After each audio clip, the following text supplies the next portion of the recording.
Bonjour, dans cette vidéo, nous allons voir une application de l'association de deux lentilles minces, qui est le microscope. Nous allons pouvoir également calculer son grossissement commercial.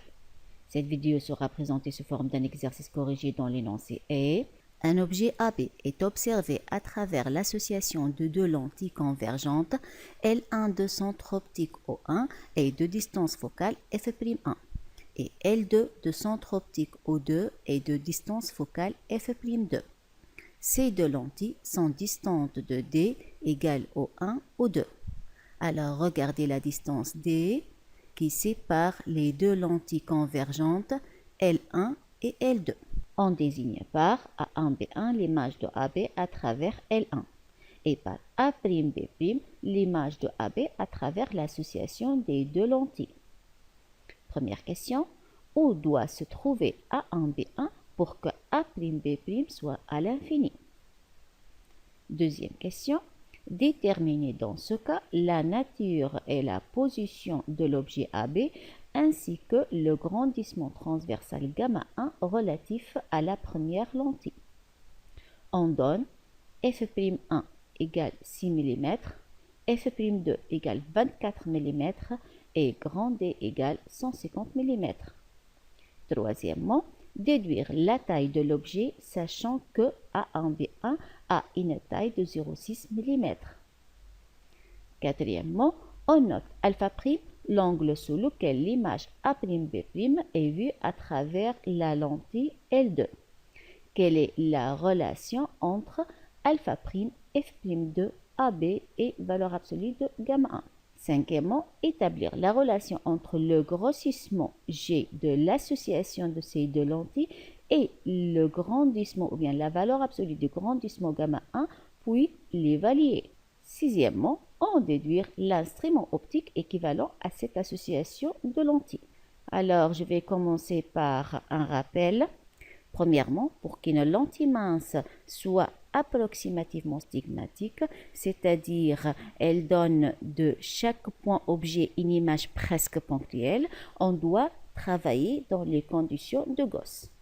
C'est-à-dire les objets doivent être de faible dimension, très proches de l'axe optique et ne considérer que les rayons peu inclinés par rapport à l'axe optique. Dans le cas où on a un objet AB perpendiculaire à l'axe optique, tel que le point A est placé sur l'axe optique. Pour construire l'image de AB, il suffit de déterminer ou bien de construire l'image du point B. Et pour déterminer l'image du point B, il suffit de tracer la marche de deux rayons lumineux issus du point B. Et ainsi, on trouve le point B1 image de B et par projection orthogonale sur l'axe optique, on trouve le point A1 image de A à travers cette lentille. Et on dit que L1 a donné de AB l'image A1B1. Dans le cas maintenant où l'objet AB est placé dans le plan focal objet de la lentille, donc on a dans ce cas F est confondu avec A, l'image va être rejetée à l'infini. Cette image est vue par un œil normal, c'est-à-dire sans défaut, sans accommodation. Et pour mieux comprendre le phénomène d'accommodation, je vais vous laisser ce lien dans la boîte de description ci-dessous. Maintenant, lorsqu'un objet est placé devant l'association de deux lentilles, cette association de deux lentilles, cet ensemble de lentilles va donner de cet objet AB une image A'B'. Et sa construction s'effectue de la façon suivante. On cherche l'image A1B1 à travers la première lentille. Donc, comme on a montré avant, donc on va construire l'image de AB en traçant la marche de deux rayons lumineux issus de B. Et on trouve A1B1. A1B1 maintenant va jouer le rôle d'un objet pour la deuxième lentille. Cette deuxième lentille va donner alors de A1B1 l'image A'B'. Pour construire l'image de A1B1 comme on a vu avant, il suffit de tracer la marche de deux rayons lumineux issus de B1. Par exemple, C2. Le choix de ces deux rayons est évidemment arbitraire. Il suffit de choisir deux rayons. Par exemple, on peut choisir les rayons discontinus ici ou bien ces rayons continus ou bien même d'autres deux rayons. Il suffit de choisir deux rayons. On va trouver toujours le même résultat. Donc, remarquez que A'B', c'est l'image de A1B1 à travers L2, mais aussi à travers le système optique formé par l'association des deux lentilles L1 et L2. Revenons maintenant à notre exercice et commençons par la première question qui nous demande la position de A1B1 pour que l'image A'B' soit à l'infini. Alors, A'B' est l'image de A1B1 à travers L2. Et pour que l'image A'B' soit à l'infini, d'après ce qu'on a fait dans le rappel, il faut que A1B1 soit placé dans le plan focal objet de L2, c'est-à-dire A1 soit confondu avec F2. Alors j'ai représenté l'objet A1B1 orienté vers le bas. J'aurais pu le représenter orienté vers le haut, mais comme vous allez le voir après, parce que c'est une image renversée de AB à travers L1, et j'ai considéré AB orienté vers le haut. Bien.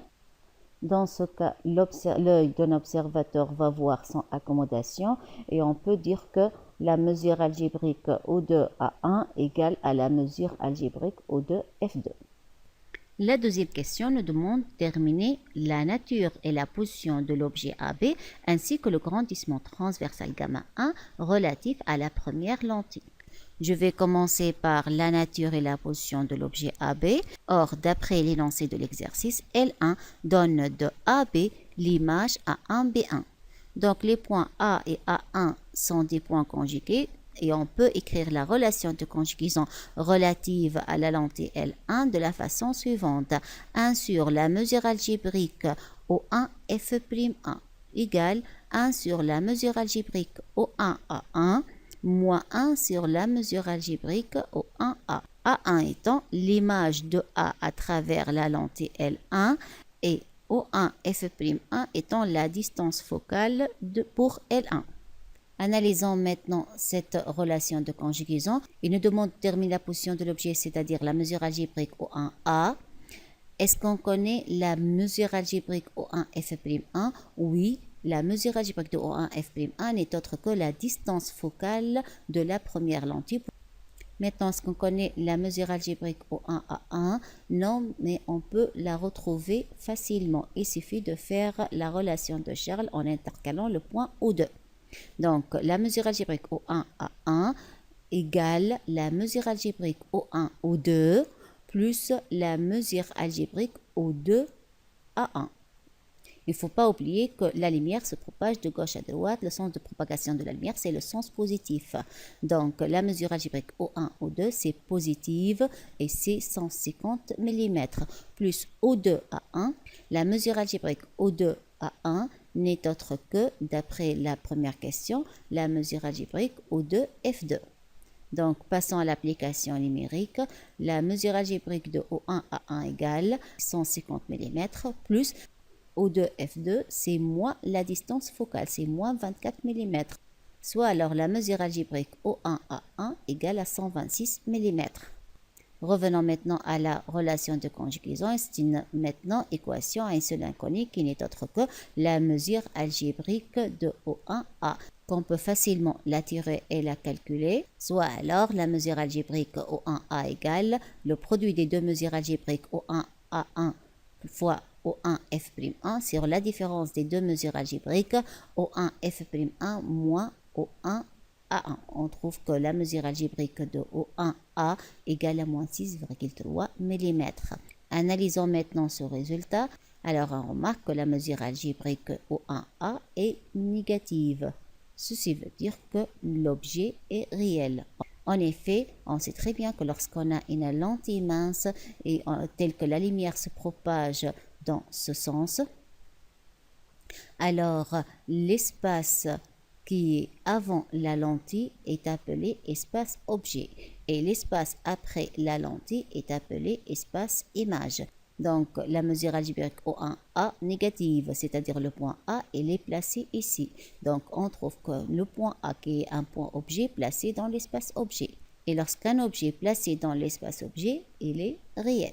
Dans notre situation, la lumière se propage dans ce sens, donc c'est le sens positif. A se trouve de ce côté. Et puisque toute la région en avant de la lentille est un espace objet pour la lentille L1, alors AB est un objet réel. Passons au calcul du grandissement transversal relatif à cette lentille. Alors, je vous rappelle que le grandissement transversal d'une lentille, c'est la mesure algébrique de l'image sur la mesure algébrique de l'objet. C'est-à-dire pour la lentille L1, c'est la mesure algébrique A1B1 sur la mesure algébrique de AB, qui n'est autre que la mesure algébrique O1A1 sur la mesure algébrique O1A. Application numérique, alors mesure algébrique de O1A1 c'est 126 mm, mesure algébrique de O1A c'est moins 6,3 mm, on trouve que gamma A égale à moins 20. Alors on a trouvé un grandissement transversal qui est négatif, moins 20. Ceci veut dire qu'on a obtenu une image renversée. Nous remarquons également que la valeur absolue du grandissement transversal est supérieure à 1. Ceci veut dire que l'image est plus grande que l'objet. Précisément, la mesure algébrique est trouvée 20. Ceci veut dire que l'image est 20 fois plus grande que l'objet. La troisième question maintenant. Dans cette troisième question, il nous demande de déduire la taille de l'objet, sachant que A1B1 a une taille de 0,6 mm. Or, la valeur absolue du grandissement transversal n'est autre que la distance ou bien la taille A1B1 sur la grandeur de AB. Soit alors AB égale A1B1 sur la valeur absolue du grandissement transversal égale alors 0,03 mm ou bien 30 micromètres. Alpha prime maintenant, c'est l'angle sur lequel l'image A'B' est vue à travers la lentille L2. C'est-à-dire quoi? Alors, les rayons qui ont quitté complètement notre système optique ou bien qui ont quitté la deuxième lentille et qui arrivent à l'œil d'un observateur sont les rayons bleus. Donc, cet observateur va voir l'image à travers la lentille L2 sous cet angle alpha prime.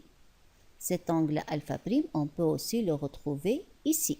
Il nous demande maintenant de déterminer une relation entre alpha prime f prime de AB et la valeur absolue de grandissement transversal de la première lentille. Remarquez ici, O2 A1 B1 forme un triangle rectangle. Ce côté n'est autre que la distance focale f'2 de la lentille L2. On peut dans ce cas calculer tangente alpha prime étant un angle faible. Ici, on a une représentation vulgarisée. J'arrive de dire dès le début qu'on doit travailler toujours dans les conditions de Gauss. Si on travaille dans les conditions de Gauss, ceci veut dire que les rayons sont peu inclinés par rapport à l'axe et tous les angles sont des angles faibles. Mais ici, on a une représentation vulgarisée juste pour avoir une représentation plus claire. Donc, comme alpha prime est un angle très faible, donc tangente alpha prime à peu près égale à alpha prime. C'est un développement limité au premier ordre, qui n'est autre que ce côté, c'est-à-dire la taille de l'image A1B1 sur ce côté, c'est-à-dire distance focale de la deuxième lentille. Je peux multiplier et diviser par AB, qui n'est autre que valeur absolue de gamma 1 fois AB sur f'2. La cinquième question nous demande de chercher la relation entre le grossissement G de l'association des deux lentilles et la valeur absolue de grandissement transversal de la première lentille, gamma 1.